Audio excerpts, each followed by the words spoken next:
مسند احمد بن حنبل کی حدیث نمبر ہے 8101۔ حضرت سیدنا ابو ہریرہ رضی اللہ تعالی عنہ بیان فرماتے ہیں کہ دعوات سمعتها من رسول اللہ صلی اللہ علیہ وآلہ وسلم لا اترکها ما عشت حیا۔ میں نے رسول اللہ صلی اللہ علیہ وآلہ وسلم سے جو دعائیں سنی ہیں میں ان پر عمل پیرا ہوں، اور جب تک میری زندگی ہے میں انہیں کبھی نہیں چھوڑوں گا۔ بہت سی دعائیں، ان دعاؤں کو میں نے اپنا وظیفہ بنا لیا، ان پر عمل کرنے لگ گیا، اب میں ان کو کبھی بھی چھوڑوں گا نہیں۔ میں نے رسول اللہ صلی اللہ علیہ وآلہ وسلم کو یہ فرماتے ہوئے سنا۔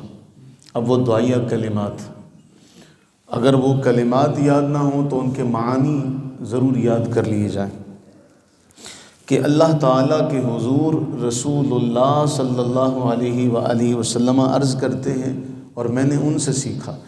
کیا عرض کرتے ہیں؟ اللہم اجعلنی اعظم شکرک، وفی روایت اعظم شکرک واکثر ذکرک واتبع نصیحتک واحفظ وصیتک، او کما قال۔ مختصر سے جملے، اے اللہ مجھے ایسا بنا دے کہ میں تیرا شکر گزار بن جاؤں، تیرا شکر کرنے والا بن جاؤں۔ مجھے ایسا بنا دے کہ میں کثرت سے تیرا ذکر کرنے والا بن جاؤں۔ مجھے ایسا بنا دے کہ میں تیری نصیحت و وصیت کو قبول کرنے والا اور ان کی پیروی کرنے والا بن جاؤں۔ کہتے کہ میں جب تک زندہ ہوں میں اس کو کبھی چھوڑوں گا نہیں۔ تو اس کا معنی یاد کر لیا جائے، دعا کی جائے کہ اللہ سے، اے اللہ ہم جب تک زندہ ہیں ہمیں شکر گزاری کی توفیق عطا فرما۔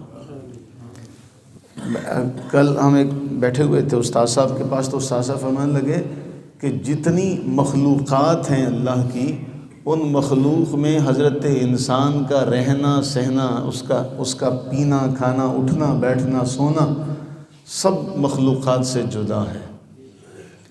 جیسے عالی شان یہ کپڑے پہنتا ہے، جیسا عالی شان یہ بستر استعمال کرتا ہے، دوسری مخلوق میں کسی کے پاس ایسا عالی شان بستر نہیں۔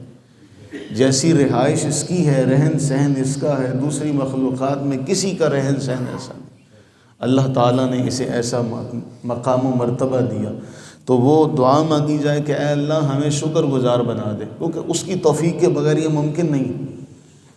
شکر بھی اسی کی نعمت ہے نا، وہ توفیق دے گا تو ہم اس کے شکر گزار بنیں گے، ورنہ ہر بندہ روتا رہے گا میرے ساتھ یہ معاملہ ہو گیا، میری پوری نہیں پڑتی، میرا یہ ہو گیا، میرا یہ دکھ رہا ہے، مجھے یہ تکلیف ہے، اور وہ اپنی نعمتوں پر نظر کرے۔ اچھا، ایک حدیث ہے ہم نے کئی بار پڑھی ہے، رسول اللہ صلی اللہ علیہ وآلہ وسلم نے ارشاد فرمایا اگر کسی کو اپنی بیوی پسند نہیں ہے، کوئی بات اس کی بری لگتی ہے، تو وہ ایسا کرے کہ اپنی توجہ اس بات کی طرف کر لے، اس اچھائی کی طرف کر لے جو اس میں موجود ہے۔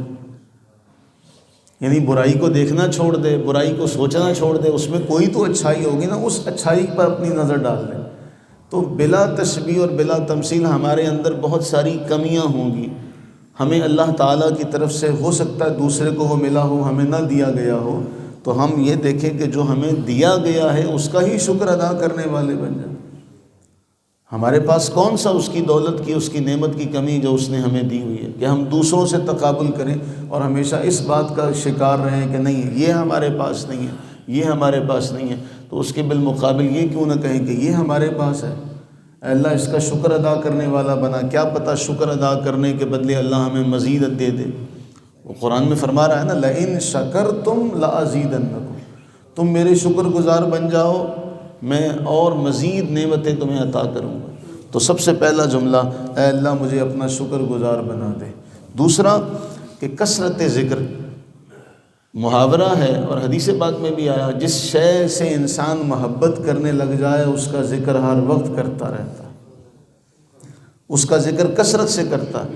تو ایمان والوں کے بارے میں اللہ نے پتہ کیا فرمایا؟ اللہ نے کسی پر نہیں چھوڑا، خود فرمایا وَالَّذِينَ آمَنُوا أَشَدُّ حُبًّا لِلَّهِ، کہ ایمان والے تو اللہ سے ٹوٹ کر پیار کرتے، اٹھتے بیٹھتے سبحان اللہ اللہ اکبر، لا الہ الا اللہ، الحمدللہ رب العالمین، تیسرا کلمہ ہے، دوسرا کلمہ ہے، اٹھتے بیٹھتے ذکر زبان سے جاری رہے، اے اللہ کثرت ذکر تیرا کرنے والا بن جاؤں۔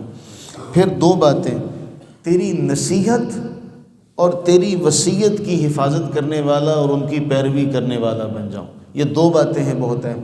اس میں محدثین مفسرین فرماتے ہیں نصیحت اور وصیت، ان دونوں کے اندر اللہ نے حقوق اللہ اور حقوق العباد کو شامل کر دیا کہ اے اللہ مجھے حقوق اللہ کو بھی پورے طریقے سے ادا کرنے والا بنا کہ میں تیرے حقوق میں کوئی کمی نہ کروں، اور مجھے حقوق العباد کو بھی ماننے والا بنا، اس کی بھی ادائیگی کی فکر عطا فرما۔ اب اس میں فرما احفظ وصیتک، تیری وصیت کی حفاظت کرنا۔ وصیت کیا ہے؟ قرآن میں اگر پڑھیں تو اللہ فرما رہا ہے وَوَصَّيْنَا الْإِنسَانَ بِوَالِدَيْهِ إِحْسَانًا، ہم نے انسان کو وصیت کی، ہم نے انسان کو تاکیدی حکم دیا اپنے والدین سے اچھا سلوک کرے۔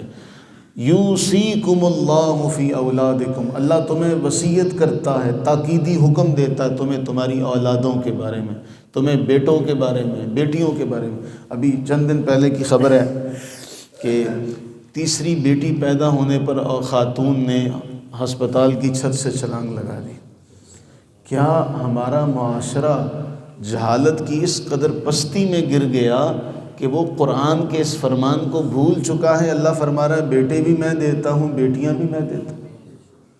اللہ فرما رہا ہے جس کو چاہتا ہوں بیٹے دیتا ہوں، جس کو چاہتا ہوں بیٹیاں دیتا ہوں، جس کو چاہتا ہوں دونوں دیتا ہوں، جس کو چاہتا ہوں کچھ بھی نہیں دیتا۔ یہ اللہ تعالیٰ کا جو فرمان ہے، جس کو چاہتے ہیں ہم بیٹے عطا کرتے ہیں، جس کو چاہتے ہیں بیٹیاں عطا کرتے ہیں، جس کو چاہتے ہیں بیٹے بیٹیاں دونوں دے دیتے ہیں، جس کو چاہتے ہیں کچھ بھی نہیں دیتے۔ اور یہ طریقہ، یہ سنت اس کی انبیاء کے ساتھ بھی جاری ہے۔ انبیاء کرام علیہ السلام میں بعض کو بیٹے ملے، بعض کو بیٹیاں ملی، بعض کو بیٹے اور بیٹیاں دونوں ملے، بعض کو اللہ نے کچھ بھی نہیں دیا اولاد کے حوالے سے۔ تو ہم اللہ تعالیٰ کے احکامات کی پیروی کرنے والے کیسے بنیں گے کہ ہم اگر اس پر اپنا نظریہ قائم رکھیں۔ اب اندازہ کیا جائے کہ معاشرے کی سوچ کیا ہے کہ اس نے بیٹی پیدا کی ہے، اس نے بیٹی پیدا کی ہے، اور وہ جو قرآن میں اللہ تعالیٰ جل وعلا نے فرمایا کہ وہ جو زندہ درگور کر دینے والے تھے تو وہ پوچھے گی کل قیامت کے دن گریبان پکڑ کے کہ باری تعالیٰ ان سے پوچھ، میں اس کا گریبان پکڑتی ہوں، پوچھ ان سے کہ میرا قصور کیا تھا، مجھے کیوں مارا تھا۔ تو کیا یہ سارا ہمارے اوپر نہیں ہے کہ ہم معاشرے کی تربیت ایسی نہیں کر سکے، ہم معاشرے کو سنوار نہیں سکے کہ ہمارے معاشرے میں اس قسم کی باتیں، ہم کسی کا معاملہ دیکھتے ہیں تو اس کو بجائے شکر کی تلقین کرنے کے اس کو اور مایوس کر دیتے ہیں۔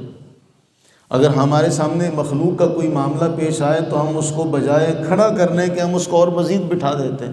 اچھا چلو ہم اس کو ہمت دیں، اس کو شکر کی تلقین کریں، اس کو مایوسی سے نکالیں۔ قرآن فرما رہا ہے مایوس ہونے والے جو ہیں، مایوس تو کافر ہوا کرتے ہیں، ایمان والے تو مایوس نہیں ہوتے اللہ کی رحمت سے، نا امید نہیں ہوتے۔ وہ تو فرما رہا ہے لا تقنطوا من رحمت اللہ، اللہ کی رحمت سے نا امید نہ ہونا۔